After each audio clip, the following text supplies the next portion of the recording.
Bom dia, boa tarde ou boa noite. Aula de revisão para o primeiro ano do ensino médio para os estudantes do Colégio José Américo de Araújo, situado em Itaitê.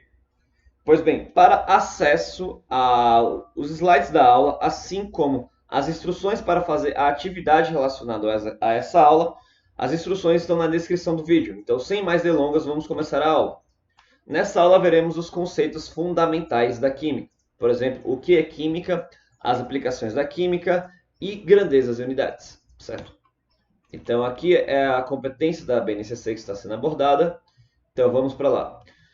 O que é química? A química faz mal? Bom, a resposta correta deveria ser depende. Se formos olhar pelo conceito da poluição ambiental, como por até mesmo pela combustão dos combustíveis fósseis e os gases que são liberados, ou outros produtos tóxicos, a química faz mal. Porém, se formos colocar pelo olhar da produção de medicamentos, potabilização da água, a química faz bem. Então, de certa forma, a química faz mal é uma falácia. Então, tomem cuidado com essas afirmações simplistas, pessoal. Então, se eu falar para você, este produto é livre de química, isso é verdade? Não é verdade. Por quê? Porque a química estuda a matéria e suas transformações. E, no caso, a matéria é constituída de átomos, que é objeto de estudo da química. Então, você conhece algum material que não tem química? Para falar a verdade, não existe, porque todo material ele é constituído de matéria e a matéria é composta por átomos, que são unidades de matéria. Então, a química ela se desponta como uma ciência central, onde tem diversas ramificações, como a bioquímica, a biologia, radioquímica, geologia, física, geoquímica, radioatividade, astronomia, físico-química, química orgânica, química inorgânica, entre outros. Então, ela é uma ciência central. Então, exemplos de aplicação da química. Na saúde e na medicina, por exemplo, desenvolvimento de medicamentos, preparo de materiais cirúrgicos, ou até mesmo itens de higiene pessoal. Energia e meio ambiente, na produção de combustíveis, como o biodiesel. A produção de células solares, no caso, para que produzem energia solar, as células fotovoltaicas. E também auxilia em problemas de demanda ambiental. Bom, também atua também em materiais de tecnologia, pois auxilia na produção de polímeros e cerâmicas, cristal líquido, tintas, látex ou borracha, supercondutores ou até mesmo microprocessadores que tem no celular ou em qualquer outro dispositivo que você está assistindo esta aula neste exato momento. Então, o conhecimento químico ele leva à produção de materiais tecnológicos que serão consumidos pela sociedade. Isso acaba gerando um certo tipo de consumismo. Então, qual que é o problema disso? Que produtos mais modernos e com novos designs faz com que já tem um querer comprar um de novo. Por exemplo, numa situação hipotética que uma pessoa tem o último iPhone do ano, que vai ser no ano seguinte vai sair um iPhone novo, certo? Bom, vocês conseguem ver que as diferenças entre esses materiais, em síntese, eles fazem a mesma coisa. A não ser que surja algum outro celular que seja altamente revolucionário. Mas o que a gente vê são os celulares que estão sendo produzidos, eles têm as mesmas funcionalidades, só que poucas melhorias. Então, acaba gerando um desejo por compra que às vezes não é necessário. Só que esse desejo que mobiliza essas ações de compra e consumo, ela movimenta o desenvolvimento econômico. Mas nem sempre o desenvolvimento econômico acompanha o desenvolvimento social. E isso acaba gerando uma desigualdade. Por exemplo, o lançamento de um iPhone novo vai contribuir para que mais pessoas tenham acesso à água potável? Eu acho que não. Ou o lançamento de um iPhone novo, ou de qualquer outro material novo que surgir, vai contribuir para que as pessoas tenham ajudar no combate à fome no mundo? Também acho que não. Então, atentar também é isso. Qual que é o problema do consumo exagerado? Que gera uma compulsividade. Você quer ter mais do que você realmente precisa. Então, isso, de certa forma, é uma doença que também afeta o mundo. que gera também contaminação ambiental, porque mais materiais vão ser produzidos, e com esses materiais eles vão para fazer esses materiais, vai acabar gerando um certo tipo de desmatamento. Então, a química ela está intimamente ligada ao consumo, no processo de produção, nas propriedades dos materiais, no estudo das consequências ambientais e no desenvolvimento de ações para melhorar as condições da vida na Terra. Pois bem, então, em resumo, química é a ciência que estuda as propriedades da matéria, as transformações da matéria e a energia envolvida nessas transformações. Quero focar que a química é a matéria e suas transformações, beleza?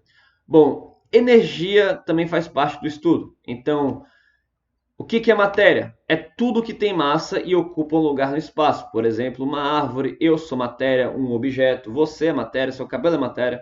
Então, tudo que tem massa e ocupa um lugar no espaço é matéria.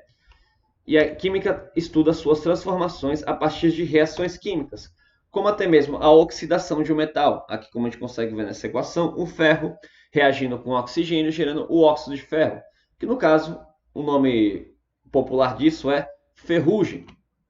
Então, uma definição mais simples, tudo que não é matéria é energia. Vamos abordar esses conceitos mais adiante. Então, o que é energia? É a capacidade de um corpo de realizar trabalho. Essa definição ela vem da física. E o que é um trabalho? É quando você aplica um movimento contrário a uma força oposta. Por exemplo, se você tem um objeto que está parado, ele está inércia. Se você aplicar uma força para ele quebrar essa inércia e passar a se movimentar, você está aplicando um trabalho. Por quê? Porque você está indo contra a tendência natural desse corpo. Se você pega um objeto que está no chão e coloca ele no alto, você está exercendo um trabalho contra a força da gravidade. Então, acho que ficou um pouquinho clara a definição de energia, que é a capacidade de realizar trabalho. Então, quando você levanta um objeto lá na academia puxando ferro, você está se opondo à força gravitacional, ok? Gerando um gasto de energia.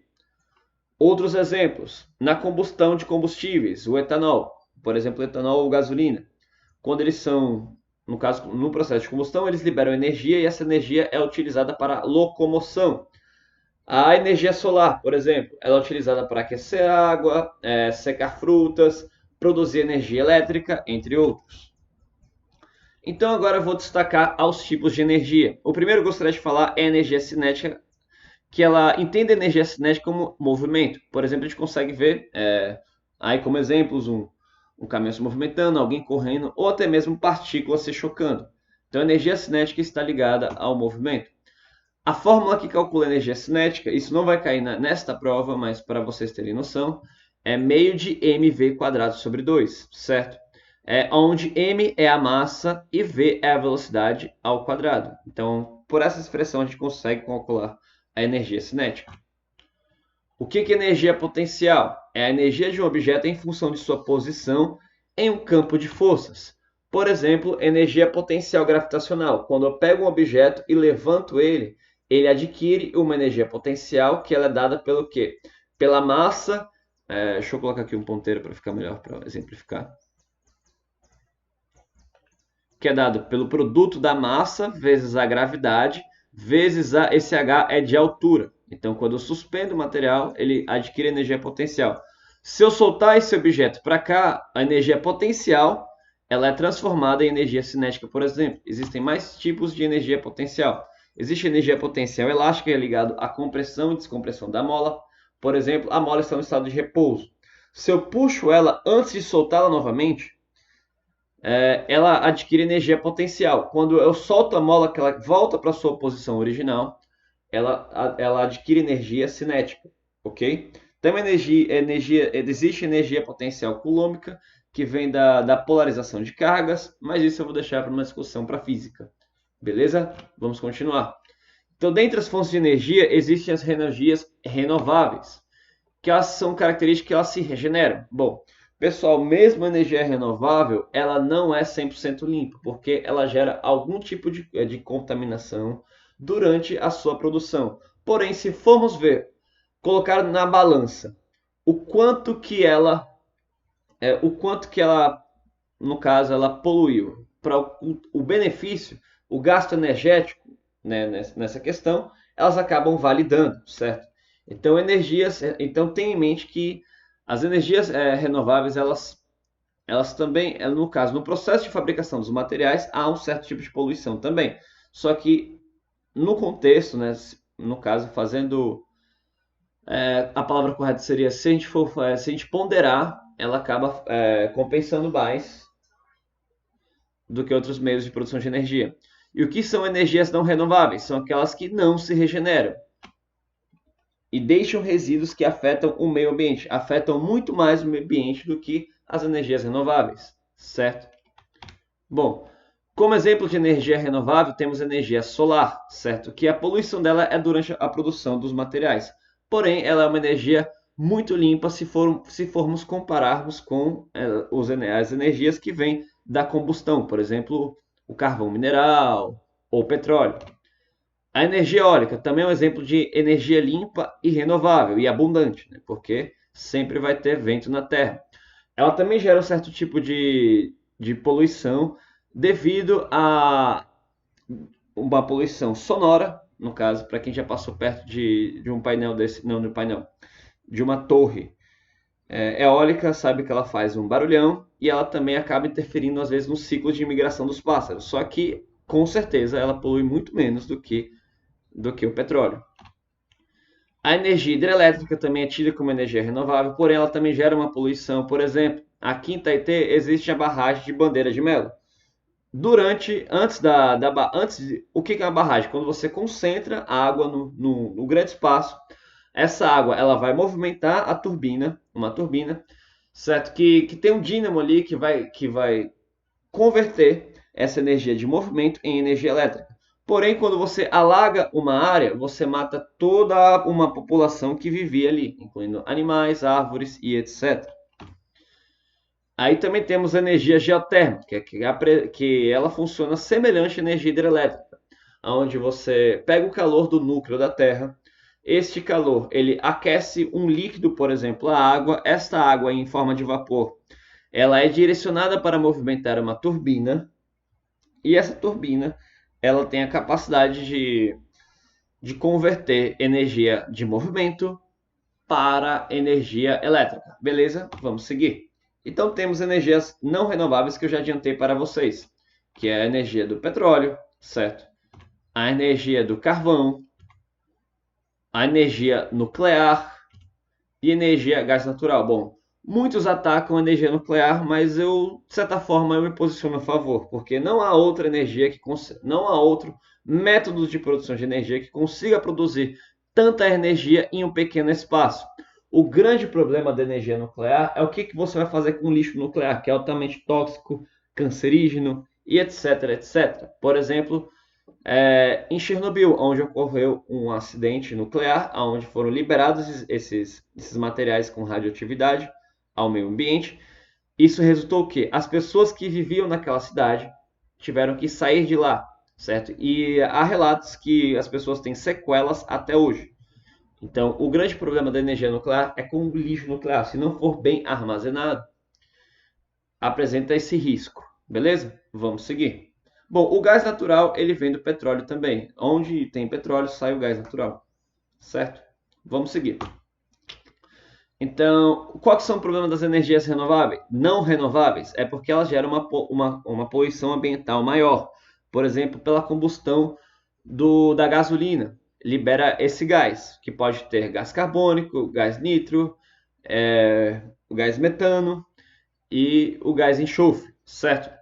Isso gera, de certa forma, o efeito estufa. Aqui está CH2, só que na verdade é CH4. Deixa eu arrumar. Hoje eu estou sem a minha caneta, sem a minha mesa digital, então vai ser tudo no mouse. Gás metano, entre outros. Beleza. Vou colocar aqui o apontador, certo? E o que esses gases eles fazem? Eles contribuem para o efeito estufa. Bom, acho que vocês já ouviram falar nessa altura do campeonato que existe lá na estratosfera, existe uma coisa chamada camada de ozônio. Essa camada de ozônio ela acaba funcionando como um filtro natural da Terra, onde vai bloquear alguns raios solares, os famosos raios ultravioletas, que pode causar até câncer de pele, entre outras complicações. Esses gases eles vão reagir com o ozônio, que está na camada, quando eles são liberados em grande quantidade. Quando reagir, ele vai acabar desintegrando o oxigênio 3 em oxigênio 2, certo? Então, destruindo a camada de ozônio. O que a gente tem como resultado isso? Os raios solares que antes estavam sendo filtrados, eles vão acabar entrando na Terra. E qual que é o resultado disso? O resultado disso é dias cada vez mais e mais quentes. Então, a cada ano que passa, pessoal, eu posso afirmar para você que o nosso planeta está ficando mais quente, muito por causa da poluição gerada pelo homem. Outro problema da poluição ambiental, gerado por esses gases que são liberados a partir do processo de combustão, chuva ácida, que destrói lavouras e etc. Beleza? Pois bem, então vamos agora, já falamos para vocês o que é matéria, que é tudo que tem massa e ocupa um lugar no espaço. Agora vamos trazer algumas definições. Por exemplo, o que é um corpo? É uma porção limitada de matéria. E o que é um objeto? É um corpo com forma e função bem definida. Então, por exemplo, aqui temos uma árvore. A partir da árvore, a gente tem os troncos, que eles podem ter vários tamanhos, só que é limitado o tamanho de um tronco. Então, isso aí é um corpo. Quando fazemos um material que tem dimensões e proporções bem definidas, é um objeto. No caso, uma mesa. Então, aqui vamos fazer uma pequena atividade rapidamente. Eu recomendo você pausar o vídeo e tentar fazer para depois ver as respostas, beleza? Bom, as respostas agora, o copo é um objeto, o vidro é uma matéria, a panela é um objeto, o alumínio é uma matéria, por quê? Porque tem massa e ocupa lugar no espaço. Vai, uma explicação melhor. A panela é um objeto porque tem formatos bem definidos, o vidro é matéria, certo? O copo é um objeto porque tem formas bem definidas. O tijolo é um objeto porque tem uma forma bem definida. A pedra é um corpo porque tem um tamanho definido, certo? Tem um tamanho limitado, só que pode ter vários tamanhos diferentes. A água é matéria, certo? O plástico também é matéria, certo? Onde a gente consegue fazer vários e vários equipamentos a partir do plástico. A telha é um objeto, certo? Que tem um formato bem definido. Um cinzeiro é um objeto e a barra de ferro é um corpo, certo? Que é uma porção limitada, mas pode ter formatos diferentes. Beleza? Então é muito importante a gente ter, agora passando para a segunda parte da aula, que é grandezas e unidades, ou melhor, a última parte da aula. Então é muito importante diferenciar grandeza e unidade, porque grandeza é tudo aquilo que pode ser medido. Por exemplo, a temperatura de algo, ou mesmo até mesmo a massa na balança de algum objeto. Unidade é uma grandeza escolhida como padrão. Por exemplo, se eu falar para você, Vilma comprou 500 gramas de presunto. Se eu falar 500 gramas, isso é uma coisa que eu medi. Então, 500 gramas é uma grandeza, certo? E o que vai ser a grandeza de massa? E o que seria a unidade? Unidade é gramas, quilos, toneladas e etc. É o que dá nome ao que está sendo mensurado. Por exemplo, a cidade de Ilhéus fez 35 graus Celsius. A unidade é graus Celsius, que se refere à escala de temperatura, certo? Adotada. Existem outras escalas, como Kelvin, Fahrenheit nos Estados Unidos. Então, é isso. Entenderam a diferença de grandeza e unidade? Se tiver com dúvida, pode me chamar no meu Instagram ou pode comentar na descrição do vídeo. A pressão ao nível do mar é de 1 atmosfera. A atmosfera é uma unidade de pressão, certo? Existem outras unidades de pressão, como milímetros de mercúrio, bar, entre outros. Então, para a gente regularizar, existe um sistema internacional, que é conhecido como o SI, onde o sistema internacional ele tem um papel importante para um processo de padronização, para com que, se eu mandar um material de coisas que eu mensurei aqui no Brasil e mandar, sei lá, para os Estados Unidos ou para a China, eles vão conseguir entender esse material através do sistema internacional, porque a gente vamos estar trabalhando com as mesmas unidades. Isso se eu fizer as medidas dentro desse sistema. Beleza? Prosseguindo. Então, o que é massa? Massa é a quantidade de matéria que existe em um corpo. Então, pessoal, massa não depende da aceleração da gravidade.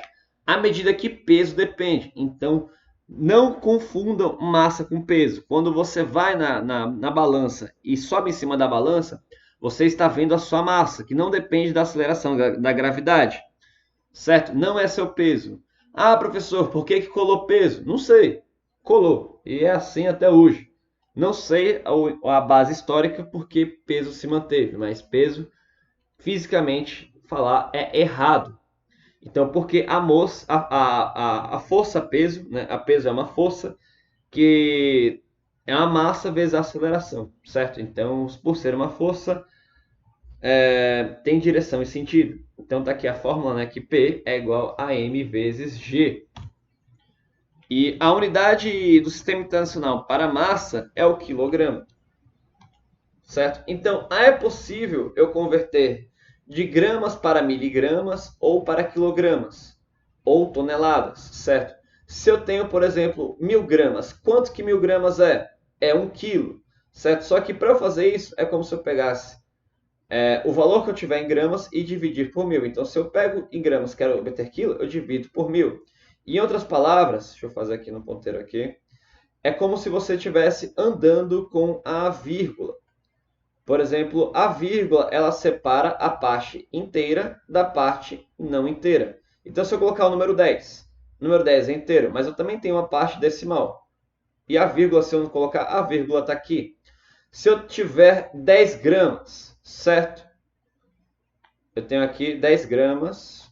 Aí vai ficar meio torto, mas acho que vocês vão entender. E eu quero transformar isso aqui em quilos.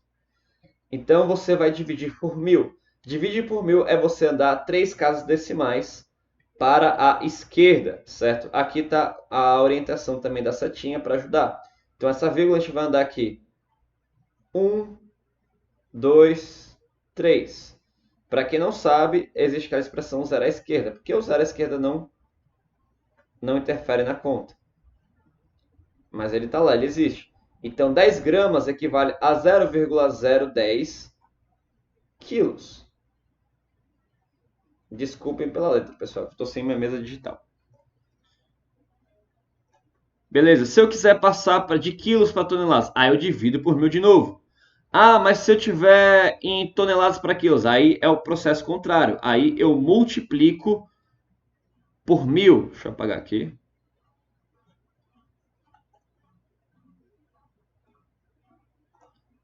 Se eu multiplico por 1000. E multiplicar por 1000 é o quê? É você andar para a direita 3 casas decimais. Então, por exemplo, se eu tiver, sei lá, 2,5 quilos, certo?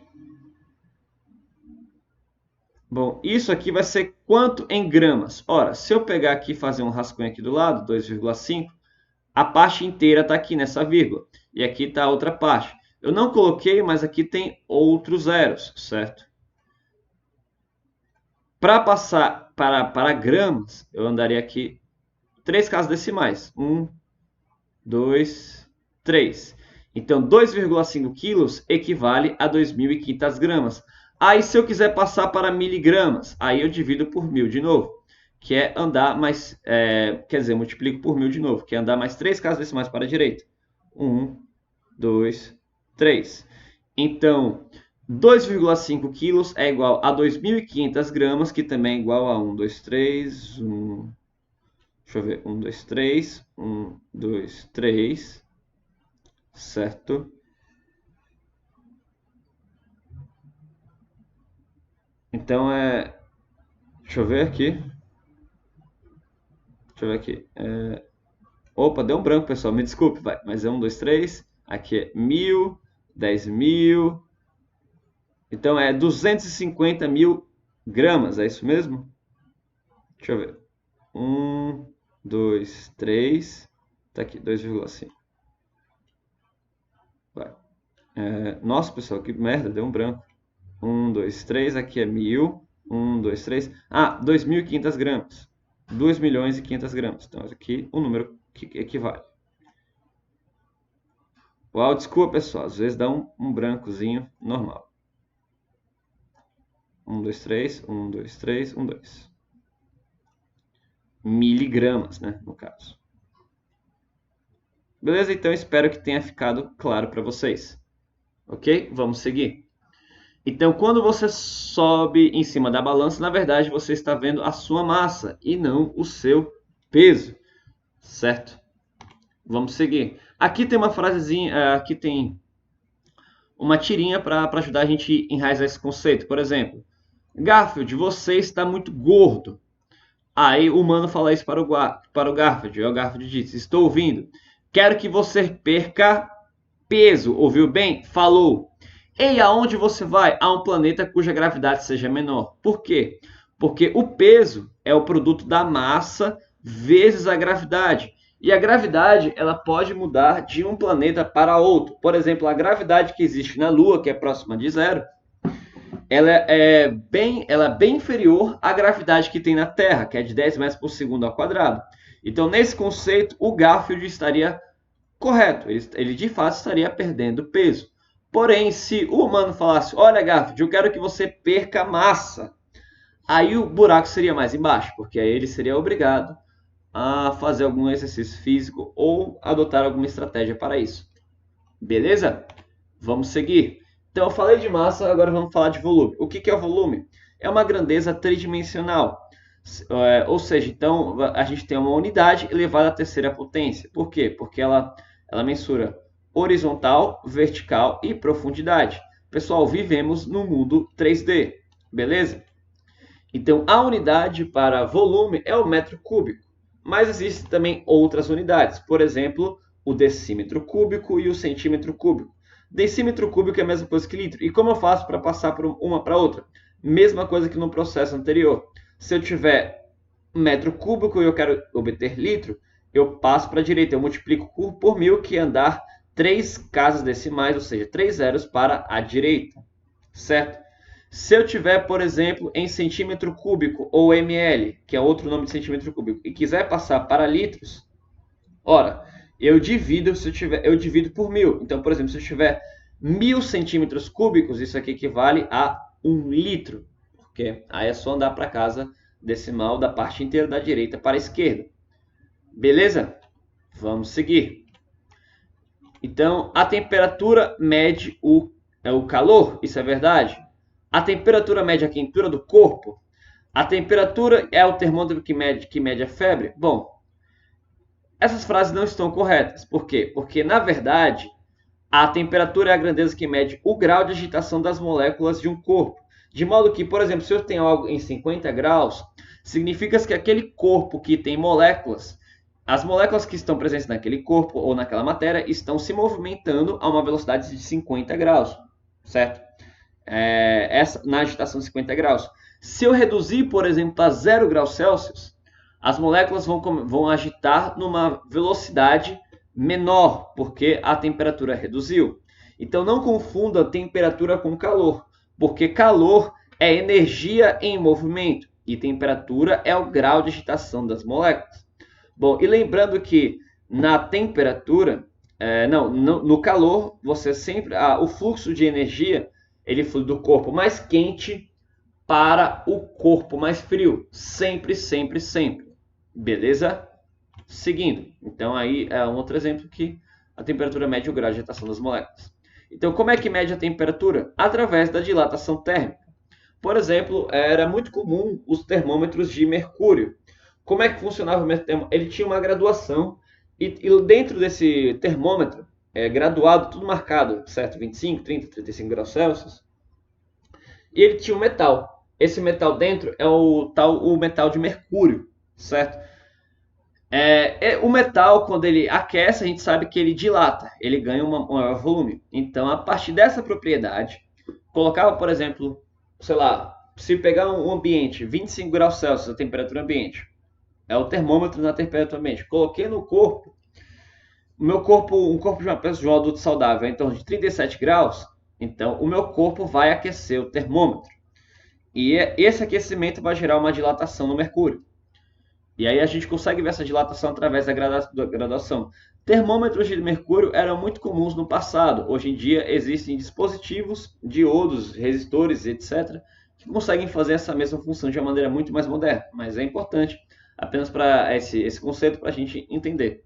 Beleza? Então, dependência da densidade com a temperatura.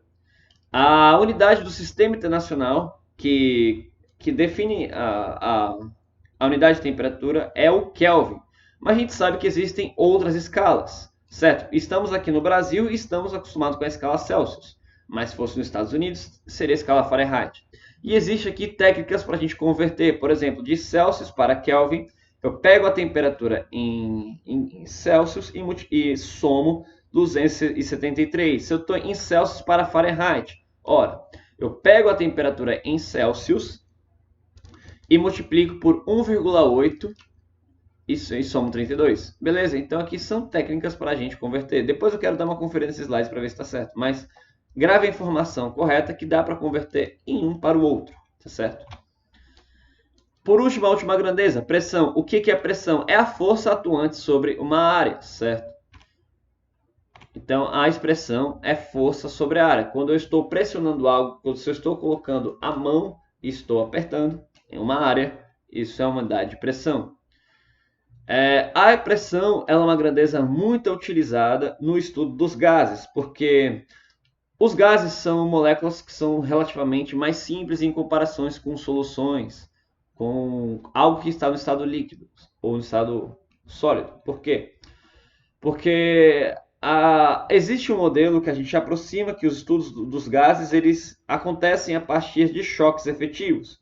Então, o que é uma reação química acontecendo através de dois gases? Pela teoria dos choques efetivos, é quando um gás consegue se chocar com outro em uma energia específica, em uma orientação específica.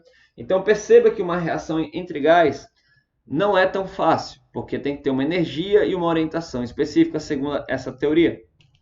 Porém, quando a gente comprime um gás, você coloca um gás em um volume menor, então eles vão chocar mais com as paredes e vão chocar mais entre si, então a probabilidade da reação ocorrer aumenta, certo?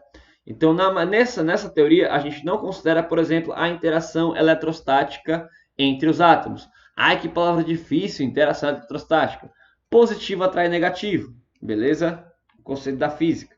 Então, no Sistema Internacional, a unidade de pressão é o Pascal, certo? E o Pascal ele equivale a 1 Newton, né? Que é a unidade de força, dividida por metro quadrado, que é a unidade de área. Mas também tem outras maneiras, que eu tenho o Thor, um Thor equivale a 133,322 Pascal, o ATM, que equivale a aproximadamente 1 Pascal dividido por 10, deixa eu ver, nossa, tá dando branco, 101.325, e também dá para outras unidades que no caso é o bar, que é como pegar o Pascal e dividir por 1, 2, 3, 4, 5, por 100 mil, beleza? Pronto, agora foi 100 mil, ufa. Então, indique nas frases qual a grandeza que se refere aos valores abaixo, de massa ou volume. Então, por exemplo, comprei 950 gramas. 950 gramas é massa, né? Então, aqui, massa, certo? Diferente de trigo para fazer um bolo. Além desse ingrediente, a receita também pede para que se adicione 250 mililitros de leite. Leite é um líquido que ocupa um espaço, certo? É uma grandeza de volume. Então, aqui é volume, certo? 0,2 quilos de açúcar. Isso aqui é uma unidade de massa, certo? 0,1 decímetros cúbicos de óleo vegetal. Isso aqui é uma unidade de volume. Decímetro cúbico é aqui, ó. dm ao cubo. Beleza? Seguindo. Na cidade em que eu moro, está uma seca terrível. Para não ficar sem água, comprei um tanque que comporta 5 metros cúbicos de água. Metro cúbico é uma grandeza de volume, certo? O elevador do meu prédio suporta até 450 milhões de miligramas, certo? Isso aqui é uma unidade de massa. Se for converter de miligramas para gramas, eu dividiria por 1000. Cortaria aqui, aí é que eu chegaria em gramas, que seria 450 mil gramas, não 450 milhões. E se eu for passar para quilos, aí você divide por 1000, que é andar 3 casas decimais, né? para a esquerda. Aí você vem para cá, que seria igual a 450 quilos. Então, vou colocar aqui kg. Beleza? Só para a gente exercitar. A mãe de Isadora comprou 30 decímetros cúbicos de refrigerante para o aniversário da garota. 30 decímetros cúbicos, unidade de volume. Pois bem, então aqui está de presente para vocês uma tabelinha de conversão, onde vocês conseguem ver conversão de comprimento. Você só multiplica por 10, multiplicar por 10 é você andar só com uma casa decimal. Se eu estiver trabalhando com área, aí você vai andar duas casas decimais. Por exemplo, metro quadrado. Se eu tiver 1 metro quadrado, isso aqui, se eu for converter para decímetros quadrados, eu vou ter que multiplicar por 10. Vou colocar aqui decímetros quadrados. Não, multiplicar por 100, né? Porque 10 ao quadrado. Então, seria você pegar aqui a parte inteira, multiplicar por 100, significa andar duas casas decimais. Então, 1 metro quadrado equivale a 100 decímetros quadrados. E assim por aí vai. Em volume, a gente viu que é multiplicar por 1000. É andar com 3 casas decimais para a direita ou para a esquerda. Massa. Bom, aí depende. Se eu quero de gramas para miligramas, aí eu ando o quê? 10, 20... Aqui eu ando 10, 100, 1000. Então, eu ando 3 casas decimais. 3 casas decimais. De gramas para miligramas, eu multiplico por 1000, certo? Ou eu posso ir dividindo. Então, aqui estão as escalas. Eu falei só da grama e miligrama, mas também existe a decigrama, existe a centigrama, que é pegar grama e dividir por 100, certo? Existe a hectograma, que é pegar uma grama e multiplicar por 100, e a DAG, que eu esqueci o nome nesse exato momento. Também existe as grandezas de capacidade de volume, que é litro para decilitro, centilitro, ml e por aí vai. Tá aqui a deca, né? DA é deca. Bom, se não ficou... outras coisas também de conversão. 1 hora é 60 minutos. E 60 minutos é igual a 1 minuto. E 1 minuto tem 360 segundos. Beleza? Bom, se não ficou claro, eu recomendo que você coloque aí no YouTube e pesquise alguma aula sobre notação científica e tenha enraizado esse conceito. Beleza? Então, vamos continuar. Então, aqui eu acho que, se não me engano, é o último exercício para acabar a aula. Então, 450... Só um minuto. Aqui, 450 gramas em quilos. Ora, se eu olhar lá para a tabela, 450 gramas para quilos, quilo é maior que grama. Então, eu vou ter que andar para a esquerda. Então, eu vou ter que andar 3 casas decimais. Se eu ver aqui grama para quilo, né? Então, eu tenho que andar 1, 2, 3 casas decimais. Que é, no caso, dividir por 1000. Então, a parte inteira está aqui. Então, isso aqui vai ser igual a 0,45 quilos. Nossa, como faz falta uma mesa digital. 7,12 metros cúbicos para litros. Ora, se você lembrar, isso aí eu estou andando... Litro é menor que metro cúbico. Então, eu vou estar multiplicando por 1000. Então, eu vou estar andando 3 casas decimais para a direita. Então, 1, 2, 3. Então, se você olhar aqui, ó, cadê volume para decímetro cúbico? Aqui. Metro cúbico para decímetro cúbico, que é a mesma coisa que litro. É multiplicar por 10 a terceira, ou seja, multiplicar por 1000. Então, isso aqui vai ser equivalente a 7.120 litros. 7.000 miligramas para gramas. Ora, é só se eu tenho miligramas que é menor que grama, menor quanto?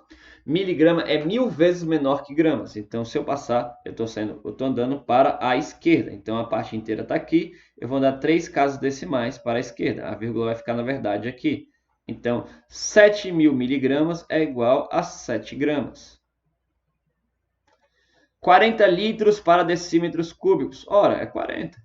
Porque decímetro cúbico e litro é a mesma coisa. 400 gramas em toneladas. Eita, agora haja zero para andar. Porque gramas é muito menor que tonelada. Menor quanto? 10 a sexta. 6 casas decimais. É dividir por 1000 e dividir por 1000 de novo. Então, a parte inteira está aqui. Então, eu vou andar 1, 2, 3 quilo. 1, 2, 3 tonelada. Aí, 0, então, isso aqui vai ser igual a 0,123. 1, 2, Deixa eu ver. Deixa eu ver, tava aqui, né? Deixa eu ver, é 3, eu botei a vírgula aqui, aí foi 1, 2, 3, essa vírgula aqui. Então vem pra cá, eu coloquei a vírgula aqui, aí vem 1, 0, 2 zeros, 3 zeros, aí tá certo mesmo. 0,9 toneladas. Beleza? 200 ml para litro. Ora, de ml para litro, eu tô... Litro é maior que ml. Mili, essa notação mili, ela vem de divisão. É a mesma da decímetro, cent, mili. Então a parte inteira está aqui. Então se eu estou passando de algo menor para algo maior, eu vou dar 3 casas decimais para a esquerda. Então 200 ml equivale a 0,2 litros. Beleza? Então aqui estão as respostas, né? Certo? E aqui as referências. Valeu, pessoal. Espero que a aula tenha ajudado.